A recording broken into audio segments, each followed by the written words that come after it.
Hello, everyone. My name is Calvin Löw, and I am a program manager at the Friedrich-Naumann Foundation for Freedom in Hessen and the Rhineland-Palatinate. I'm honored to welcome you on behalf of my office and our foundation's office in South Africa. As the world is currently observing the arrival of BRICS leaders in Johannesburg, except for one notable exception, we believe it is the perfect opportunity to discuss South African foreign policy and the diplomatic challenges it poses. To delve into this topic, we have put together a panel of experts on the matter.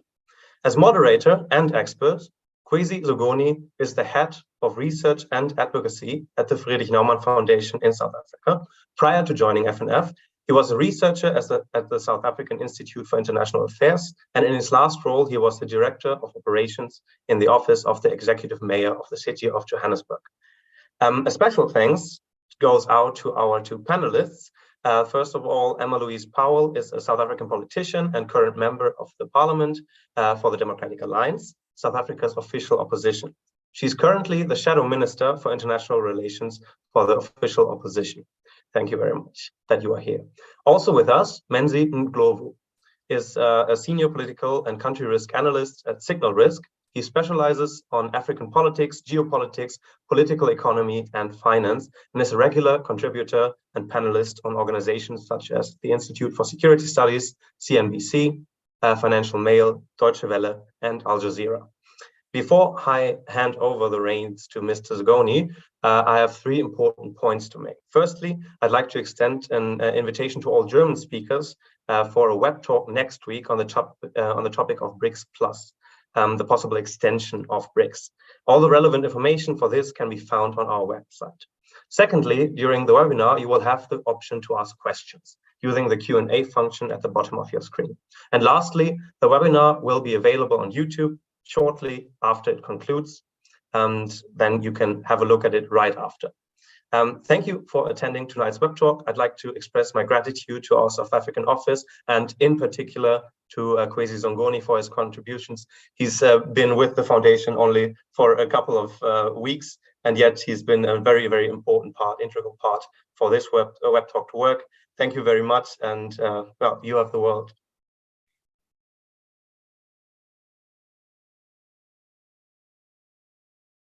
Thank you so much to my colleague Calvin. Thank you for a warm welcome. And I extend a warm welcome to our panelists again, Ms. Emma Powell and Mr. Menzi Ndlovu, and also to our audience from around the world. Thank you so much for joining us on this evening on this very important topic. We are discussing BRICS.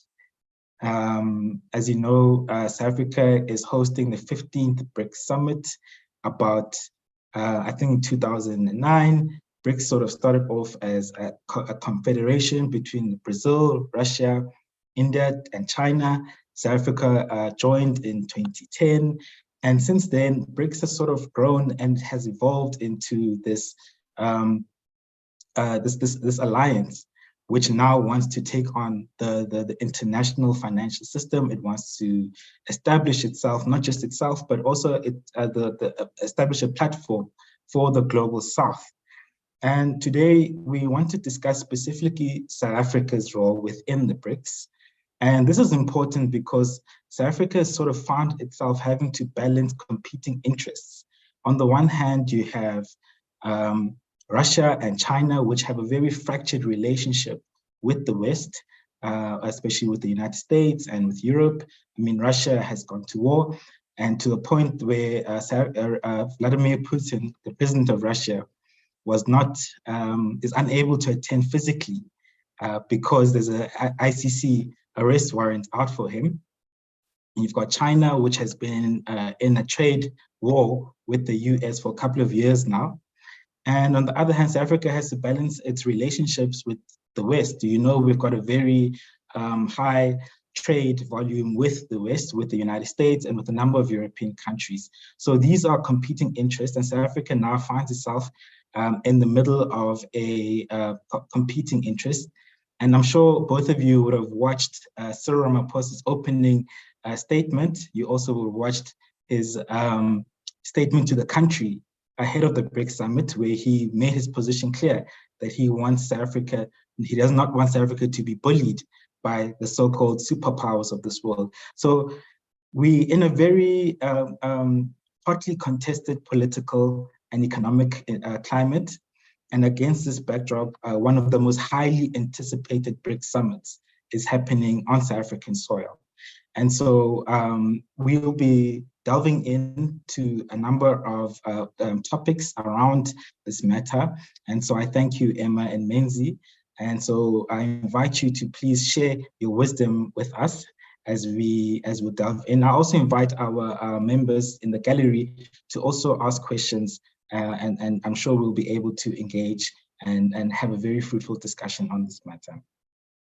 So my opening question is a general question. It might seem quite banal, but I think it's important nonetheless for us to outline it. And it is, what is South Africa's role in the BRICS? And what is this? And what are our goals? And I'll start with Ms. Emma Powell. And I'll ask you, Emma, what do you think our role is, given that we are not we don't have the biggest economy, we don't have the biggest population there, and we don't really wield that much political power compared to China. And so from your perspective, what do you think our goals are, and what is our role within BRICS? Thanks, Emma. Awesome. Good evening. Thank you for having me. I think that's a very important question, and it's a question that many of us in the foreign policy space have been grappling with. We know that South Africa, of course, was the sort of latest addition to the BRIC grouping. And we are, of course, the only African nation to have representation on that structure. And I think that to date, BRICS has been a relatively sort of innocuous grouping. We have heard a number of varying sort of economic and political objectives. Most recently, we've heard our Foreign Minister, Naledi Pandor, say that the purpose of BRICS and South Africa's association with BRICS is, and I quote, she had said, to challenge the global predominance of values that have been promoted throughout the world for many years, but she has been unable to clarify for me in Parliament or for any of the journalists that have asked her what that really means, what those values that BRICS is seeking to challenge are. So I think that there's indeed a pointedly political direction that BRICS is moving in. From an economic perspective, we know that there's, of course, the new development bank, that there's a sort of $100 billion capital that had been put up, and that the purpose of that bank was to challenge the hegemony of Bretton Woods institutions like the International Monetary Fund and the World Bank. Whether or not that bank has been successful in rivaling the Bretton Woods institutions, I think is open to anybody's interpretation. My take is that it's done very little. And then, of course, we have to look at trade.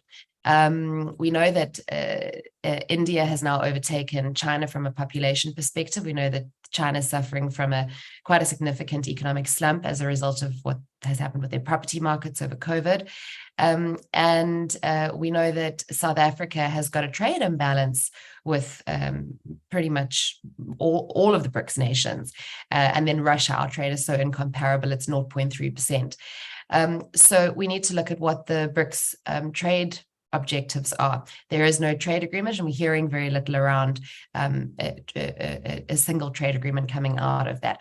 So I think that for us, we're watching this week very closely, because we're hearing a lot of narrative around, one, the politics, this values dominance narrative. Two, we're hearing a lot of rhetoric around things like de-dollarization, but we've heard our Sherpa last week saying de-dollarization is in fact not on the table. They're talking about the strengthening of currencies in the developing world. And then thirdly, we need to look at how BRICS is going to assist with our trade. For now, in an absolute summary, to answer your question, I would say that South Africa derives very little present day benefit from its association within BRICS. And I think that on the basis of who is let into the grouping this week, things could potentially deteriorate in terms of having an adverse impact on our relationship with Western trading partners and the international community of democracies. Thank you, Emma. Menzi, do you have anything to add? Do you have a more sort of benign reading of South Africa's role in there? I think I fear I might be agreeing with Ms. Powell too much, but just to elaborate on South Africa's slated goals in BRICS, and these were kind of articulated way back when in 2013, interestingly, 3 years after we joined BRICS by former President Jacob Zuma, and I believe they haven't changed since then. And these are fourfold, The first one is advancing national interests. Mind you, these weren't necessarily clarified at the time, but I think if you read between the lines, those would be shared growth, poverty alleviation, reducing inequality, and safety and security. The second one was to promote regional integration. And I would extend and say specifically South-South integration. The third is to promote Africa's developmental agenda. And the fourth is to promote multilateralism. And in essence, I think South Africa's goal and role within BRICS is to serve as some sort of fulcrum, all right? If you imagine a triangle or two lines or two blocks or wedges that meet, and South Africa envisages itself as a center point between one, the rest of the developing world or the global South, and two, Africa. All right. And I guess our aspiration in joining BRICS was to kind of create some sort of synergies between the two. Now, to elaborate or to add on to what Emma said, and I think she touches on a very important phenomenon when it comes to BRICS, and that is the question rather, how effective South Africa has been in accomplishing these objectives, in being the fulcrum, all right, between Africa and the rest of the developing world, and also in pursuing its own agenda within BRICS. And I think the answer to that is pretty much not so much, all right? And that's a problem with BRICS itself as an institution, and a problem with how South Africa has navigated the platform that is BRICS. As Emma has touched on, all right, BRICS has had somewhat of an identity crisis since its inception in 2009, all right, or as some of our Xhosa friends or French friends would say, it has lacked a particular raison d'être, all right, and it's been kind of ambling around trying to formulate that over the last 14 odd years, and it's still grappling with that, all right? Is it a trade bloc? Is it a monetary union? Is it a more strategic economic partnership such as ECOWAS, for instance, all right? And those questions haven't been answered as yet, and they hadn't been answered. And to be fair, it's been pretty inert over the last 14 years. And so it's very difficult for a country like South Africa to advance an agenda in an institution that itself doesn't know what it is and what its function is. And until that is consolidated, all right, it's very difficult, or it's going to be very difficult to pursue interests or an agenda, all right? And then second issue with BRICS is a lack of synergy within the different economies that comprise the organization in itself, all right? Brazil, India, and South Africa are in many ways competitors when it comes to the global trade market, all right? We compete for the same primary sector markets or for the same buyers. We compete for the same buyers of beneficiated or manufactured goods, all right? Especially when it comes to extractives. BRICS hasn't navigated around that. And then South Africa also has to grapple with how it harmonizes BRICS and other arrangements. The most, say, important one being, given our sort of position as the fulcrum, is the African Continental Free Trade Agreement. We haven't articulated how we are going to synergize our engagement in both these organizations.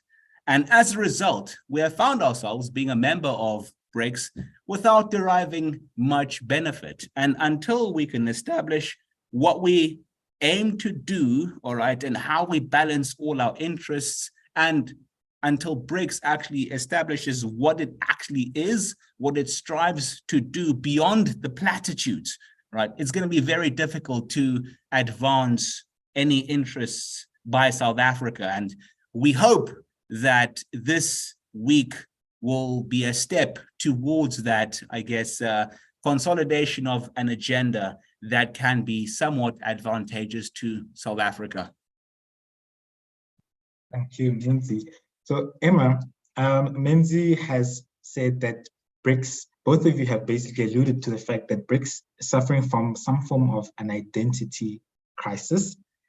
I've heard commentators say that BRICS is more of a symbolic arrangement, and the fact, and you guys have both intimated to the fact that there has not been much progress. But what if they point to, you know, the development of the new development bank, and that they often the leaders often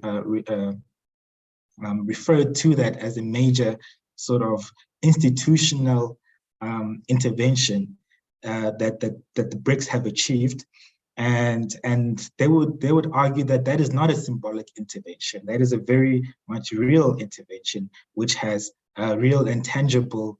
It has yielded real and tangible results in the form of, you know, lending and infrastructure development investments. So, Emma, can you please speak to that? Whether is that enough to say or to avert any criticism that this is more than just a symbolic association? Well, I think that there are three things that I'd like to add on, because I think we're all sort of largely in agreement. And it's quite interesting because I was on a panel discussion last night with some with some ANC leaders on the National Broadcasting Channel. And they themselves were completely unable to articulate to the host what exactly it is that our president and our foreign minister are seeking to achieve this week. And so I think that I'd like to just go back to sort of three things. We can speak about the new development bank, but it's in the context of, I think, these 3 points that I would like to make. The first is that something that's been very clear outside of challenging the global predominance of values, but not being clear on what values they'd like to replace those values.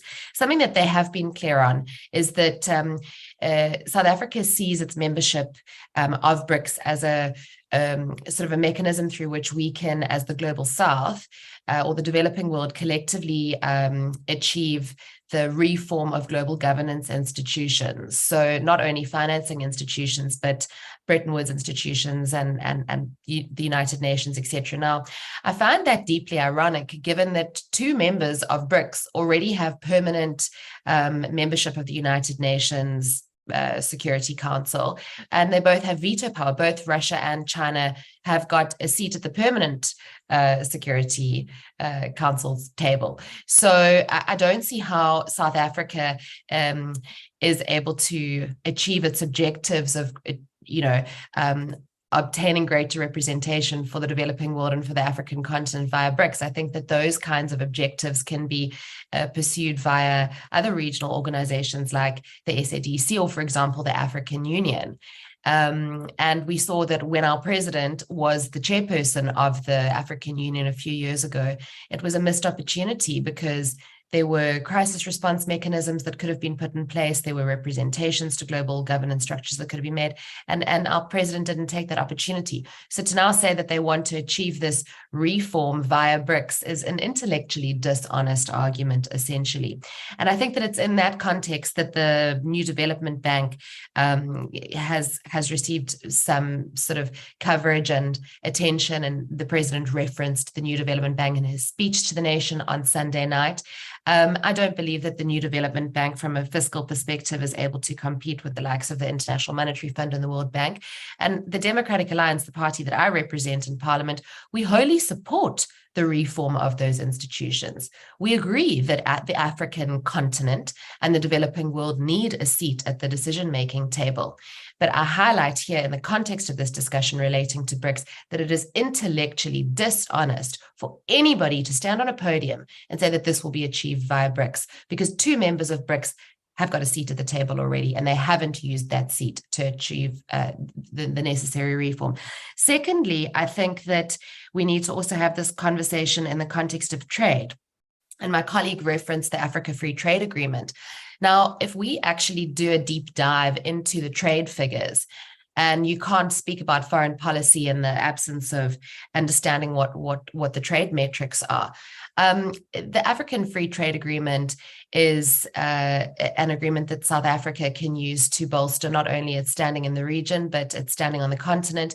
And it can be a pathway to greater prosperity for the entire African continent, again, not reliant on BRICS.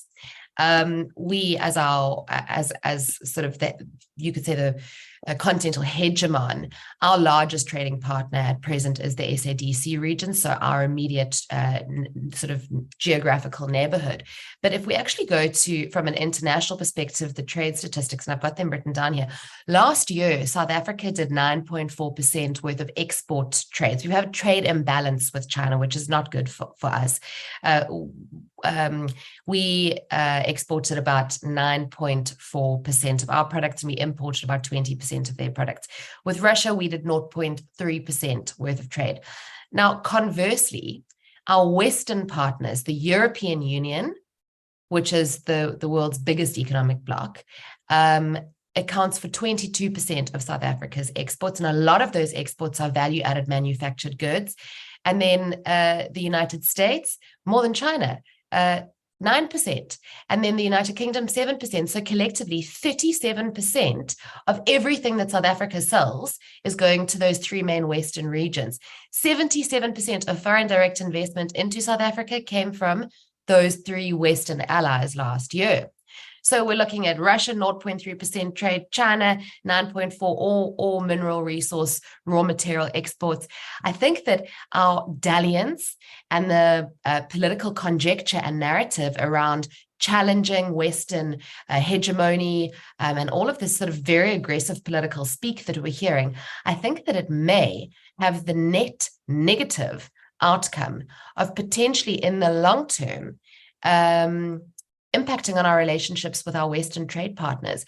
And we must remember, in the South African context, people aren't interested in foreign policy. They're interested in bread and butter. They're interested in putting food on the table. And I think that we need to be very careful in terms of the messaging and how we position ourselves as a nation from a geopolitical perspective in terms of the political narrative around BRICS, because the numbers tell us that we're not actually benefiting greatly. And as I say, we've already got a trade agreement for the African continent, and we don't have a single BRICS trade agreement. So we're not deriving much value, in my view, at the moment. Yeah, I think that perhaps my colleague can add on to that. I think it would be important later on for us to also just have a discussion around multilateralism, because I think that is the one thing that we can achieve via BRICS, is to sort of hold the line on this resurgence that we're seeing of sort of bipolarity and sort of hold the line on multilateralism, which is important. And that's potentially, for me, the one opportunity that I see coming out of BRICS. Thank you, Emma. I'd like to just ask Menzi to then speak to the major point that you made, is that we risk alienating the West, and that alienation has a lot of trade costs associated with it. Menzi, can you just touch on that? Can you just speak to those risks that we face if we fail to achieve our balancing act? And we tip too far to one side and risk alienating the side that actually seems to be benefiting us the most right now. And as Emma has said, it's actually putting the bread and butter on our table. So can you speak to that and maybe just touch on, and she's mentioned the fact that we have current account deficits with almost all of the partners in BRICS. And so what is China, or I mean, what are we actually trading? I mean, she's mentioned that we are exporting high value goods to the EU, and I know that China likes to focus a lot on the extractive industries. I know it might have evolved recently. So what risks are we facing in terms of the posturing and the position that we might be taking? Yeah, that's a very interesting question, Kwezi. But I'd also like to take the freedom of walking back to the question that you asked Emma previously about BRICS being a figment of, I guess, South Africa and I guess aggrieved parties' imagination and it being an aspirational idea as opposed to being a practical reality. And I think that's a very important point. And we've seen that over the last 14 years. The major development out of BRICS thus far has been the development bank.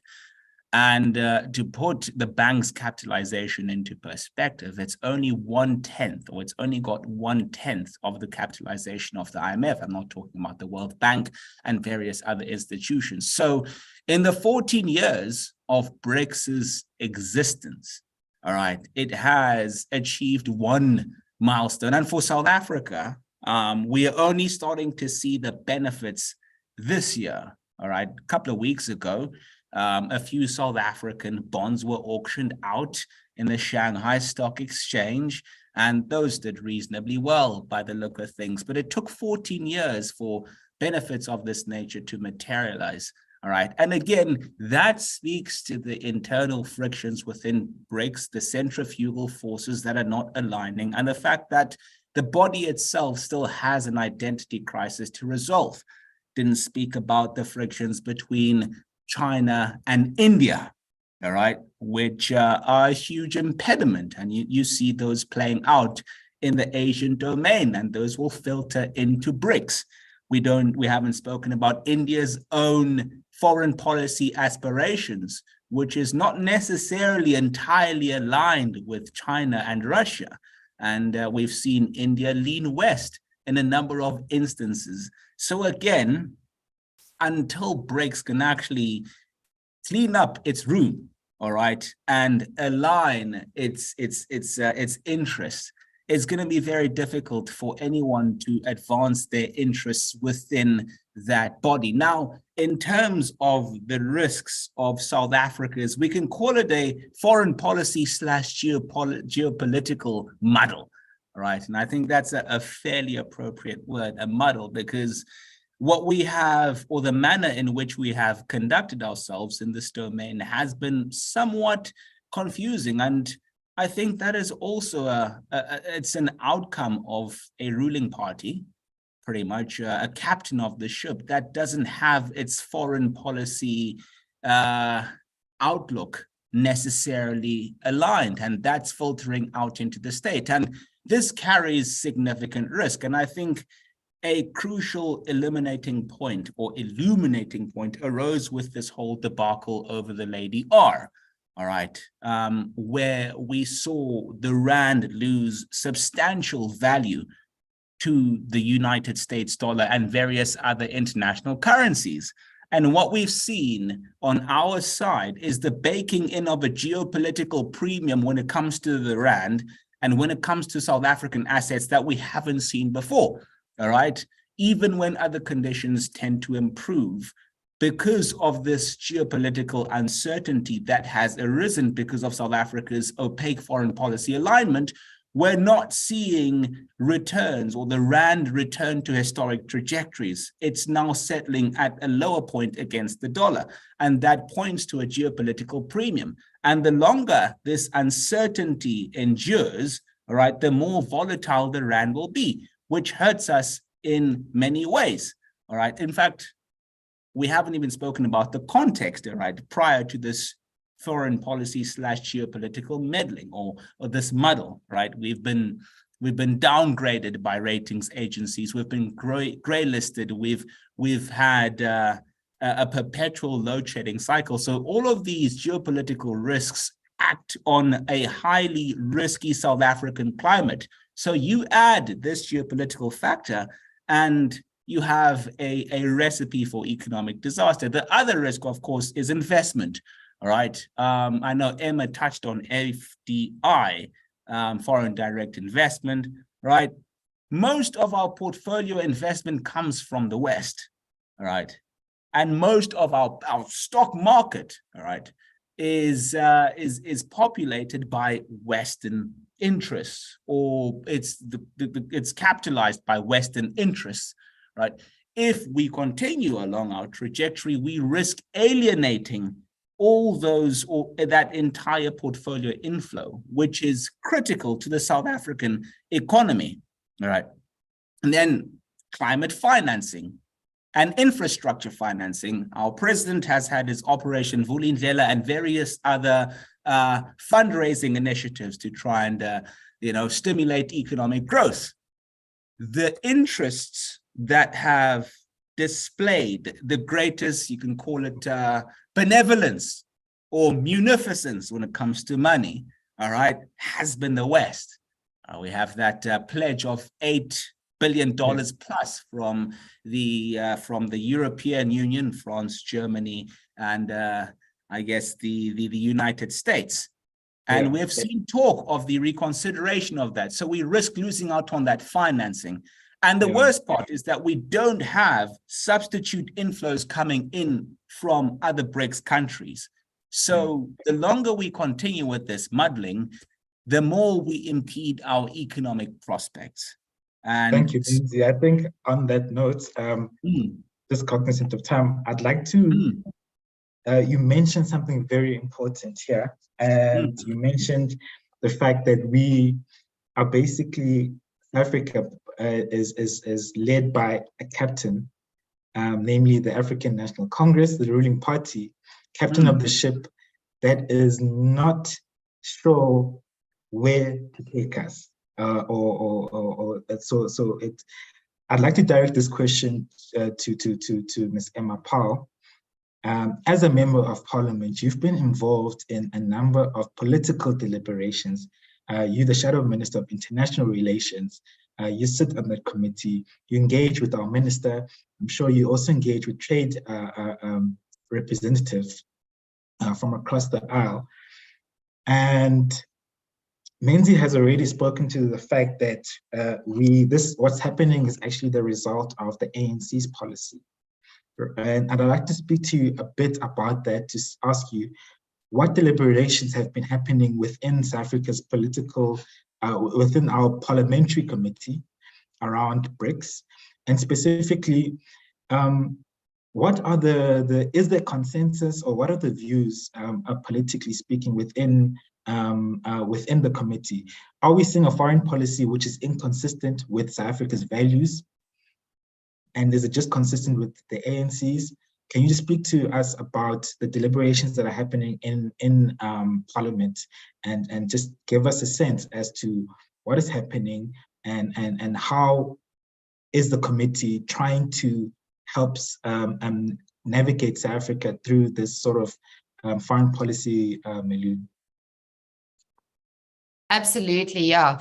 I must just start off by saying that it is quite shocking that as the portfolio committee for DIRCO, for international relations, we have not received an invitation to any of the BRICS meetings, side rooms, viewing sessions, debate sessions. I am what you would call the ranking member. So I'm the first member of the opposition on that committee. And so I'm the national spokesperson for the opposition.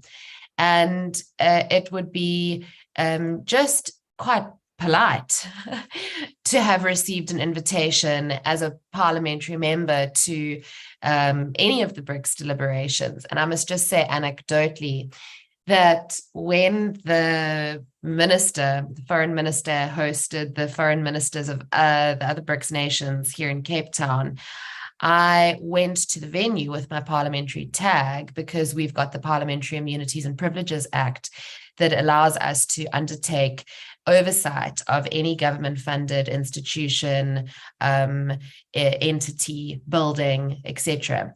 And so I arrived at the venue and I asked if I could attend the media briefing with the media as an MP conducting oversight. And I was told to leave the venue, or I would be physically removed by security.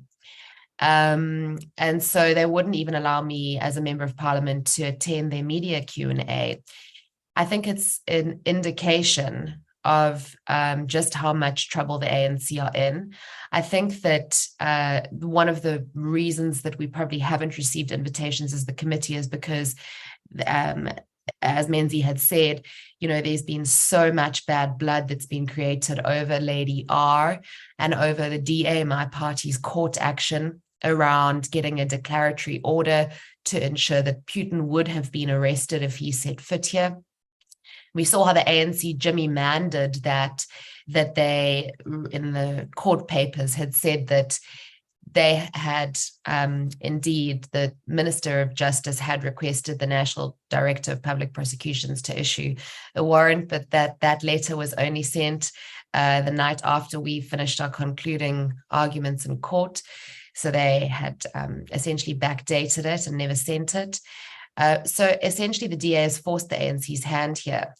And what's at risk for the ANC is obviously their party political funding streams with United Russia and the Russian Federation. Now, I know that many of our guests might say, sure, that's a big statement to make. Emma, are you certain of that? Well, let's just go and look at the party political fundraising disclosures. We know, for example, United Manganese, who's it's a company that's got a large shareholding by one of Vladimir Putin's closest oligarchs. It's owned by him. We know that they've been making huge cash donations to Luthuli House, which is, of course, the ANC's funding vehicle.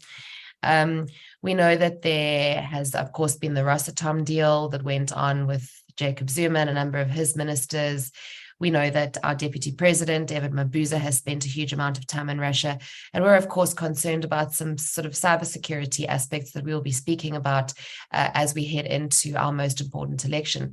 So I think that the ANC have been forced into this very difficult corner because of their party political interests. And I think that that's why Ramaphosa is doing this very elegant tap dance, because they absolutely refuse to draw their sword at Russia, not because they don't believe that it's the correct thing to do, but because their party political fortunes are tied to continued Russian goodwill. I think that in the context of Parliament, we have had no opportunity for debate. I have twice written to my chairperson, the Honourable Supra. Once a month ago, I wrote to him, and on Monday I wrote to him again to say, what engagement is the Parliamentary Committee having on South Africa's foreign affairs deliberations, our positioning, and our role in terms of exercising oversight. May I attend the BRICS meetings? Will space be made for us? And we don't even get responses. That's where Parliament has gotten to, is we just simply don't get responses. We've had members from the ANC in Parliament when this debate has happened, anecdotally in committee during the whole heightened period around Lady R. We have had ANC members who have said, recorded in Hansard and on PMG, that Vladimir Putin is welcome in South Africa anytime and that he is a great friend of South Africa's. So there's this internal division within the ANC, and then obviously between the president as the head of state and the president as the president of the African National Congress. And it's this that's spilling over into the sort of public discourse. So I think that if it weren't for the ANC's electoral fortunes and for audience members from other parts of the world who may not understand that the ANC, the ruling elite in our last elections, 2021 local government elections, they fell below the 50% threshold at a metropolitan local government election level. So we're hoping to carry that trend through to next year's election, which may mean that the ANC loses power. And so this is about holding on to power for them. And they are willing to position their foreign policy in a way that will buy them favor and support with people who can assist them in ensuring better electoral fortunes. I think that I'll leave it there and maybe give Menzi a chance, but I think that we must bring the discussion back at some point just to how South Africa can potentially achieve its trade objectives through pursuing relationships directly with groups like the India-Brazil-South Africa grouping. And I think maybe also it would be interesting for us to talk about multilateralism and how we can be pragmatic in this space. But to answer your question, there has been no deliberation in Parliament. And of course, one last thing, Parliament has been in recess for about 2.5 months, so I have not been able to submit any parliamentary questions to the minister either. She won't answer those while Parliament is out of session. I mean, that's very unfortunate to hear that South Africa, our own parliamentary committee, has been unable to really engage on quite this on this important matter. And we'll definitely want to engage on multilateralism because that's one of the stated objectives of BRICS. But just one more question, and this is to Menzi. Is the ANC stuck in an ideological anachronism? I mean, are we dealing with, do they think we're dealing with the Soviet Union here and not modern Russia? Just a quick response to you on the ideology now that is fueling our foreign policy stance. That's a very interesting question, Kwezi, and I think Emma touched on it in her retort just now. And it primarily stems from pragmatism, and I guess, to use quite a bombastic word, some element of desperation that has creeped up as the ANC has found itself increasingly embattled when it comes to financing and when it comes to its electoral performance. But if we had to give a more benign view to the party, it has always had conflicting views when it comes to foreign policy, to be fair. All right. We have had pro or pan-Africanists within the ANC, pan-Southists. We've had individuals that are pro-East and pro-West, you know, guys like Tito Mboweni, who are fairly pro-West, guys that are fairly neutral, like Kgalema Motlanthe. So the party has been somewhat of a broad church. Where it kind of fell off, all right, is that one, the intellectual culture within the ANC has declined over the past, I'd say, 20 to 15 years, where it stopped thinking about big ideas and stopped thinking about issues of foreign policy and basically sat on its hands when it comes to these kind of issues. It also had quite a hemorrhaging of its intellectual core, especially after Mbeki. A number of individuals were lost to multilateral organizations. Individuals like Phumzile Mlambo-Ngcuka, individuals like Ibrahim Rasool were also lost. And a lot of its theoreticians basically retired. They passed away and they were no longer involved rather in the party's day-to-day politics. And that discourse of foreign policy within the ANC kind of faded then. And then, of course, you had its dramatic decline, both from a political and a moral perspective under Zuma, all right? And then it's found itself in a bit of a corner at the moment where it can hardly finance its campaigns, which is quite ironic because it counts a number of billionaires as members. All right, and it's had to rely on financing from very checkered entities such as United Manganese Kalahari, which is owned by one of the oligarchs. And I think the ANC knows. I mean, it would be quite remiss to suggest that it doesn't know who or what it's dealing with, but because it's been pushed to such a corner, and because voices or pro-Russian voices in the party have garnered so much leverage, all right, the party is being tilted towards a particular direction and the country is following suit, which is a concern. So to answer your question, I think they definitely know what they're doing, but because of the prioritization of short-term interests and different dynamics within the party, they're doing it anyway. Menzi, let's talk about voices. You've mentioned voices, and I think, Emma, this speaks to your point about multilateralism. One of BRICS's stated goals is to reform the current sort of multilateral systemic arrangement that we have in the world. And you've hinted to the fact that, look, there is a problem, a systemic problem. There is a need for fundamental reform, but you've also hinted to the fact that there's a inconsistency or an almost sort of hypocritical role because China and Russia sit as one of the permanent members of the UN. So let's talk about the need to reform the sort of global multilateral systems, especially the financial institutions as such. And what I mean, the BRICS seem to have a noble, altruistic goal to help the global South have a stronger voice in international affairs. And we have a number of countries that want to join the BRICS because they feel that this might be the right channel to sort of complement the existing arrangements. And so, Emma, let me start with you. What are your thoughts on multilateralism? Can BRICS offer a viable channel to sort of complement or challenge the existing system? So is it, if we give it a favorable reading, can it actually perform that function? China is the largest, second largest economy. Very soon, in the next 10 years, it has a good potential. So can you just guide us there, Emma? I think that it would be very generous for us to assume that countries like Russia and China would have charitable intent. So I did have to laugh at that. But I think that the sort of the starting point, I really liked what Menzi had to say about the lack of intellectualism.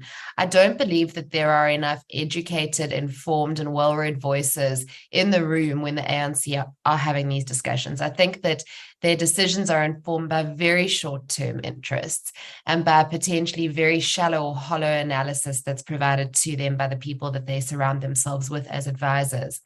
Because again, and it's this key phrase I keep using, this intellectual dishonesty. So we are seeing the resurgence of a dangerous bipolarity in the world, or sort of a polarity that is very similar to what we saw during the Cold War era. And that's obviously this trade standoff between the United States and China. There are a number of reasons for this. Of course, Russia's war of aggression in Ukraine being a significant contributing factor, and then what's going on with gas and oil security, and now on the African continent as a result of Russia having withdrawn from the Black Sea grain deal.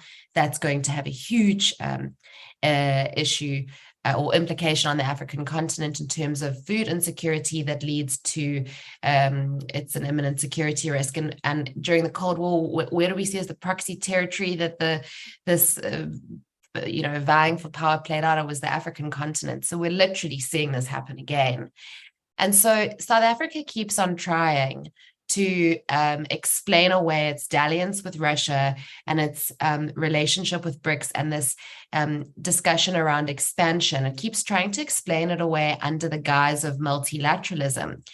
But ultimately, let's have a look at who the countries that are knocking on BRICS' door this week are. A theocratic dictatorship like Iran, Saudi Arabia, and we can see what goes on there with Yemen and Syria, etc. And we can also have a look at who the ANC's National Conventional Arms Control Committee approves arms to. That's also a point that we must keep in mind. Belarus just received nuclear weapons from Russia. Countries that do not espouse our constitutional values or the West's values, things like democracy, freedom, human rights, the rule of law. So you've essentially got this group of, I think we had an ex-president somewhere in the world that would have said a group of deplorables coming together, knocking on the door to say, let's all be part of the same club. There are some relatively innocuous, decent countries that are also wanting to be a part of BRICS, but this sort of group of nations that I think poses a very real threat to constitutional values that we support as a nation, now wanting to come together under the guise of BRICS and explaining this away by multilateralism is intellectually dishonest, because we can be pursuing relationships with a whole bunch of nations and not aligning, as our president said, without aligning overtly to a bloc that exists solely to oppose the ideas and the values of the other bloc. So we can't explain this away. I think that by expanding and allowing in a lot of these countries that represent interests that are antithetical to Western democratic ideals, I think we are essentially simply strengthening the anti-US hegemony, anti-Western bloc. Therefore, we are overtly aligning as a nation if we are supporting the expansion of BRICS and the membership of these kinds of countries to BRICS, because seems to be no clear-cut sort of trade objectives. There seem to be no clear-cut development objectives. This is a political association. And that's why we've been saying, and I've been saying this week in a number of my media statements, that this sort of more pointedly political tone that BRICS is taking, it poses a huge concern. We as a party have said that we support engagements with all sorts of regional blocs. And so South Africa's membership to BRICS, as it has stood to date, has not really posed any kind of a threat. But where things are going this week, I think it's desperately worrying, and it cannot be explained away under the guise of multilateralism. I think that there is, of course, huge benefit to be derived through, for example, pursuing things like a single trade agreement with, for example, South Africa, India, and Brazil. And I think that we can pursue individual one-on-one trade relationships with nations within the BRICS grouping without overtly aligning from an ideological or a values-based perspective. But if we're going to be part of sort of a club of nations that don't respect our values, freedom, tolerance, justice, human rights, the rule of law, that actively places our future democratic consolidation and the reverence that our leaders hold for those values at risk. And then I think that at a more sort of sinister level, and I'd be very interested to hear what Menzi has to say, at a more sinister level, and I think we must be, as leaders, be cautious in terms of what we say at this point. But we've seen a lot of dog whistling towards things like future cooperation around matters relating to cybersecurity, military readiness, military combat, military training drills. On the anniversary of Russia's illegal invasion of Ukraine, China, Russia, and South Africa met together to have military training drills. I think that these things are taking us in a dangerous direction. And we actually achieve our goals of holding the line on multilateralism by pursuing one-on-one relationships outside of the BRICS grouping. Thank you, Emma. Just before Menzi comes in, I'd like to encourage I know we've received a few questions from our audience members, so if you are watching, if you're on Zoom, please feel free to send those questions in. Please feel free to engage us. Menzi, just a quick one, just a quick response to the last sort of question that Emma's thrown your way. A very quick one, because I'd like to start to bring through some of the questions that we're getting from our gallery. So just a quick response to Emma's last question. You know, I'm not good at quick responses. I'm terrible at quick responses, but I think I'd like to speak to the whole spirit of multilateralism. It's a very tricky word to pronounce, multilateralism. And I take the point to a slightly different direction. And if you've read some of the stuff I've wrote, I think there is a genuine set of grievances that BRICS claims to represent, but aren't necessarily embodied by its memberships. And those are grievances over the degree of fairness within the global political economy and the requirements that are placed on developing countries, especially those in sub-Saharan Africa and Latin America and the Middle East, all right, separate from China and I guess India and Russia, which have been a bit more opportune in this domain.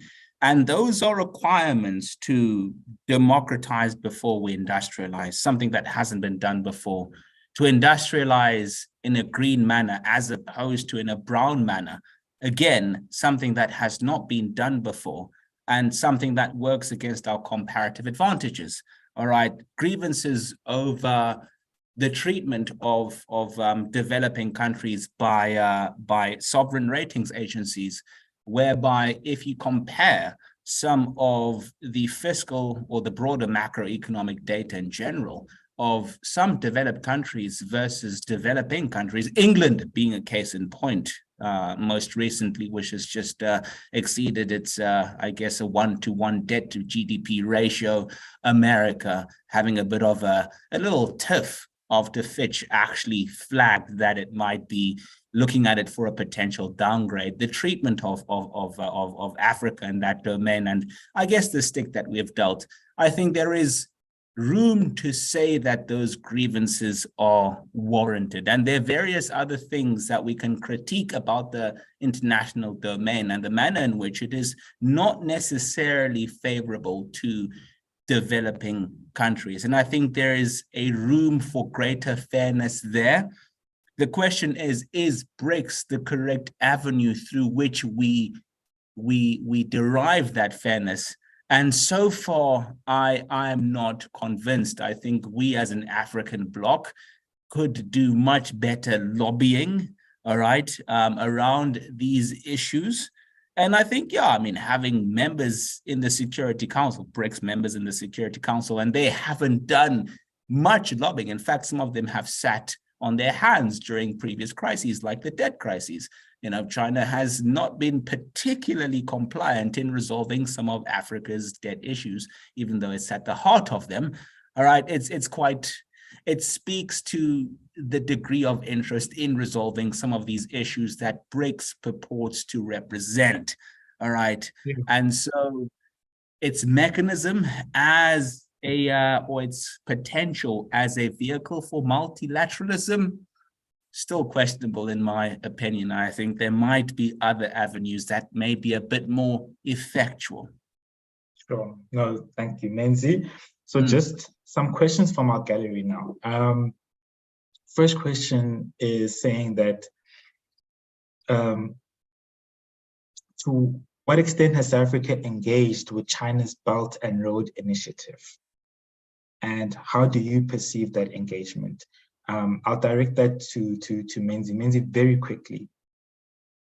Yeah, interestingly, not as much as other African countries, all right? And that is probably a factor of geographic proximity. And China hasn't really had a need to develop much infrastructure here in South Africa. So we've seen standard gauge railways and other platforms and other logistical corridors that have been developed in East Africa, in Central Africa, North Africa, Asia, all right, that haven't been the case here in South Africa. And again, it might be a matter of geography. It might also be a case that we as South Africa don't need some of the benefits that stem from the Belt and Road Initiative, which largely concerns infrastructure and trade. So not so much. Where we have been deeply engaged with China is in the debt domain and various other forms of FDI, but unrelated to Belt and Road. Thank you, Menzi. Emma, I'll direct this question to you. So if BRICS are saying that they want a sort of more just global world, are we not concerned about China's own aspirations? Specifically, does China have benign aspirations, or are they more exploitative? And what is our view as Africa? And maybe Emma, you can just quickly touch on that.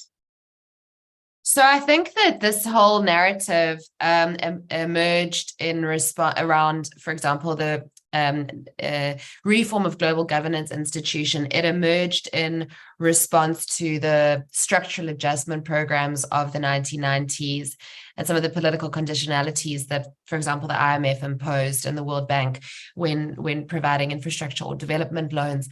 And I think that it wasn't in a lot of the regimes, the incumbent regimes' interests to, for example, adhere to those structural adjustments and conditionalities around democratization, free and fair elections, those sorts of things.